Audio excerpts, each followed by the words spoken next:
It was one of the darkest days in American history. This is the story of the September 11th attacks. On September 11th, 2001, at Logan International Airport in Boston, Massachusetts, 5 men were making their way through security to board an American Airlines 767-200, registered as November 334 Alpha Alpha. The aircraft was operating under American Airlines Flight 11 to Los Angeles. The 5 men boarded the aircraft, along with 87 other passengers and crew.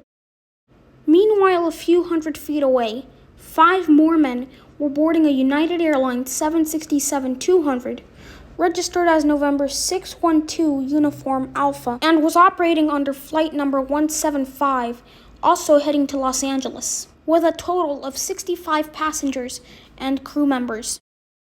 A few minutes later at 7:59 a.m., Flight 11 departs Boston and begins to set course for Los Angeles. Flight 175 takes off shortly thereafter. 15 minutes after departure, Flight 11 is now at 28,000 feet. The pilots are in contact with Boston Air Route Traffic Control Center. American 11, turn 20 degrees, right? 20 right, American 11. This would be the last transmission heard from Flight 11's pilots. American 11, climb, maintain level 350.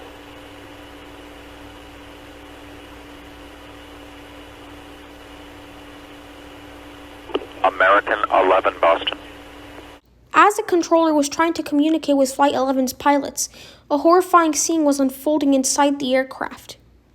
The 5 men, all seated in the first and business class cabins, began to get up from their seats with knives in their hands, stabbing 1 passenger and 2 flight attendants.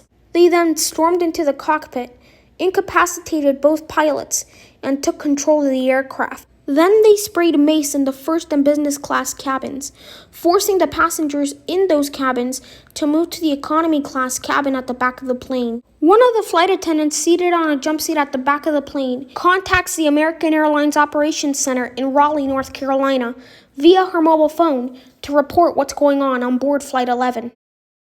Looking in the back, the cockpit's not answering. Somebody's stabbed in business class, and I think there's mace that we can't breathe. I don't know. I think we're getting hijacked. Which flight are you on? Flight 12. And what seat are you in? Ma'am, are you there? Yes. What seat are you in? Ma'am, what seat are you in? We just left Boston. We're up in the air. I know. We're supposed to go to L.A., and the cockpit's not answering their phone. Okay, but what seat are you sitting in? What's the number of your seat? Okay, I'm in my jump seat right now. Okay. At 3R. Okay, you're the flight attendant? I'm sorry, did you say you're the flight attendant? Hello? Yes, hello? What is your name? Hi. You're going to have to speak up. I can't hear you. Sure. What is your name? Okay, my name is Betty Ong. I'm number 3 on Flight 11. Okay. And the cockpit is not answering their phone. And there's somebody stabbed in business class, and we can't breathe in business class. Somebody's got mace or something. Can you describe the person that you said someone is what in business class? I'm sitting in the back. Somebody's coming back from business. If you can hold on for 1 second, they're coming back. Her phone call would continue until Flight 11 hit the World Trade Center. It's been 10 minutes since the hijack began. The lead hijacker tries to make an announcement to the cabin, but accidentally transmits it to air traffic control instead. Is that American 11 trying to call? Buddy, we have some planes. Just stay quiet and you'll be okay. We're turning to the airport. 15 Southwest of Bono going to Hampton, climbing that. And who's trying to call me here?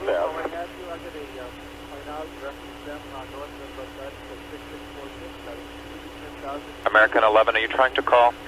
Nobody move. Everything will be okay.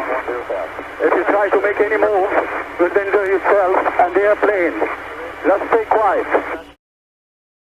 Then the hijackers execute a sharp 100-degree left turn to follow the course of the Hudson River, which will lead them to New York City.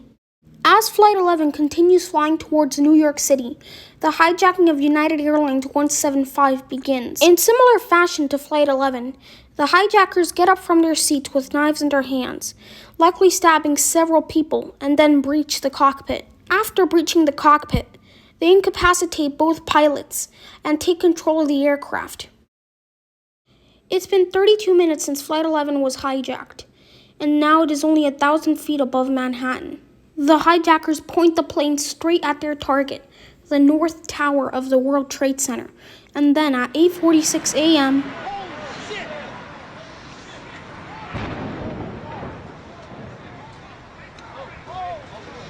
Flight 11 crashes into the North Tower of the World Trade Center between the 93rd and 99th floors, instantly igniting 10,000 gallons of jet fuel and causing a massive fireball.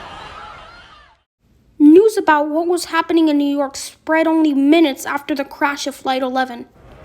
This just in, you were looking at obviously a very disturbing live shot there. That is the World Trade Center, and we have unconfirmed reports this morning that a plane has crashed into one of the towers of the World Trade Center. CNN Center right now is just beginning to work on this story, obviously calling our sources and trying to figure out exactly what happened, but clearly something relatively devastating happening this morning there on the south end of the island of Manhattan.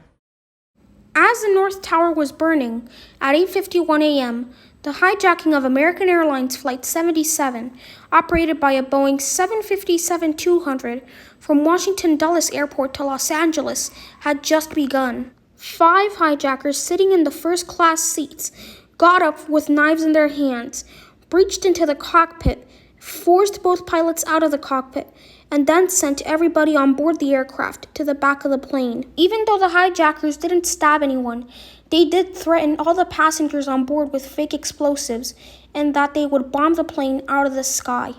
After taking control of the aircraft, the hijackers made a 180-degree turn back towards the Washington, D.C. area. Meanwhile, Flight 175 kept getting closer and closer towards New York, at first passing New York and flying above New Jersey and even into Pennsylvania, but then made a 180-degree turn towards New York. As Flight 175 gets closer to New York, it begins to fly lower and lower, so low, in fact, that air traffic controllers at a nearby airport can see the plane. Then, at 9:03 a.m., as the world watched,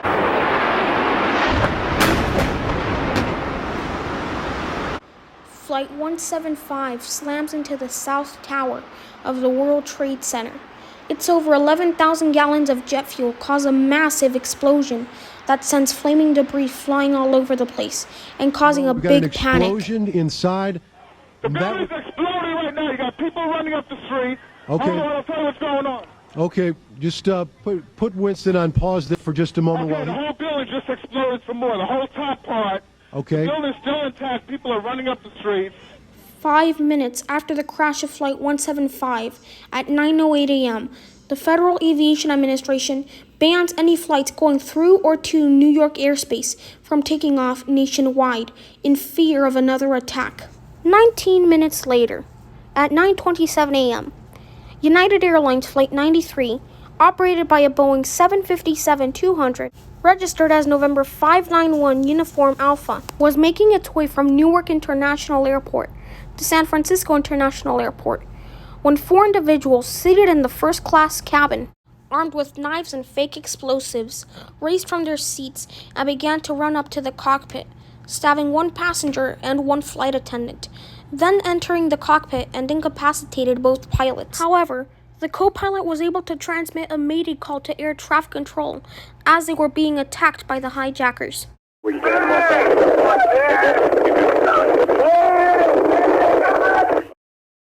Somebody call Cleveland.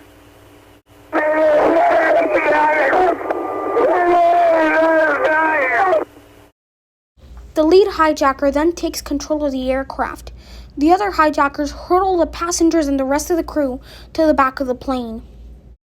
After flying on autopilot for a little bit, the hijackers make a left turn, heading in the direction of Washington, D.C. Meanwhile, Flight 77 begins to zero in on its target, the west side wall of the Pentagon. Its wings strike several lampposts on a nearby street. Then, at 9:37 a.m.,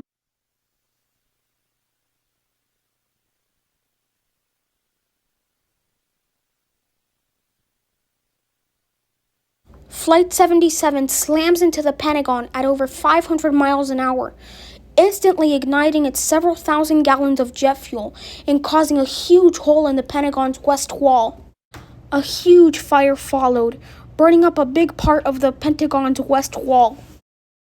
8 minutes later, at 9:45 a.m., the Federal Aviation Administration orders a complete shutdown of U.S. airspace, saying that all aircraft within U.S. airspace must land at their nearest airport regardless of their destination. As a result, 38 transatlantic flights heading for the United States were forced to divert to the small town of Gander, Newfoundland, on Canada's eastern coast. 14 minutes later, at 9:59 a.m.,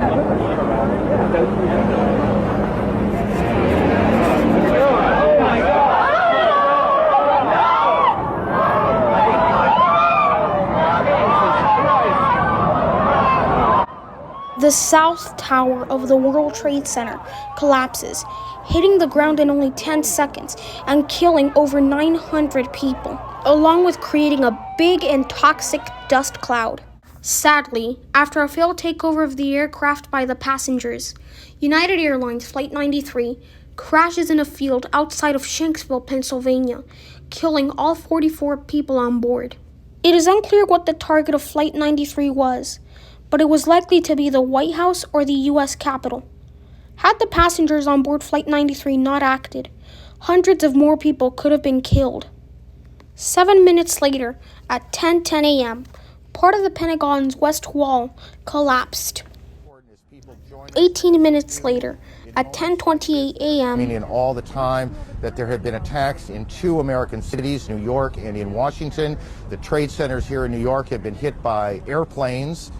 In Washington, there is a large fire at the Pentagon. The Pentagon has been evacuated. And there's, you can see, perhaps the second tower, the front tower, the top portion of which is collapsing. The North Tower of the World Trade Center collapses, killing 1,300 people almost instantly. In total, 2,996 people were killed on 9/11, 2,751 of them in the World Trade Center, 266 on the planes, and 184 at the Pentagon, concluding the worst terrorist attack in American history.